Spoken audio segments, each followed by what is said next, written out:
PC. ജോർജിന്റെ Janapaksham secular party ബി.ജെ.പിയിൽ ലയിക്കും. ചർച്ചകൾക്കായി party നേതൃത്വം ഡൽഹിയിലെത്തി. ഇന്നാണ് ചർച്ചകൾ. ബി.ജെ.പിയോടൊപ്പം പോവുക എന്ന് തന്നെയാണ്. ബി.ജെ.പിയുടെ പോവുക എന്ന് പറയുമ്പം ബി.ജെ.പിയിൽ മെമ്പർഷിപ്പ് എടുത്ത് പാർട്ടിയിൽ ചേരണം എന്ന അഭിപ്രായമാണ് പാർട്ടി സ്റ്റേറ്റ് കമ്മിറ്റിയിലുണ്ടായത്. ലയനമെന്ന് പറയാൻ പാടില്ല, കാരണം ബി.ജെ.പി ഓൾ ഇന്ത്യയിലുള്ള ഒരു വലിയ പാർട്ടിയാണ് ബി.ജെ.പി. കേരള ജനപക്ഷ സെക്കുലർ സംസ്ഥാനത്ത് മാത്രമുള്ള ഒരു ചെറിയ പാർട്ടി, അത് ലയനമല്ലത്.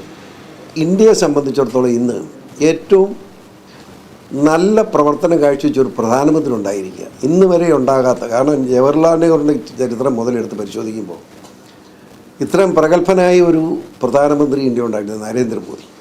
അങ്ങേർക്ക് പിന്തുണ കൊടുക്കുക എന്നാണ് ശരി എന്നാണ് പാർട്ടിക്ക് എല്ലാവരുടെയും അഭിപ്രായം. സീറ്റിൻ്റെ കാര്യത്തിനെ പറ്റി ബി.ജെ.പി അല്ല നിശ്ചയിക്കുന്നത്, നമ്മളല്ലല്ലോ. ബി.ജെ.പി നിൽക്കാൻ പറഞ്ഞാൽ നിൽക്കും, നിൽക്കണമെന്ന് നിൽക്കുകയില്ല, അത്രേ ഉള്ളൂ. അല്ല,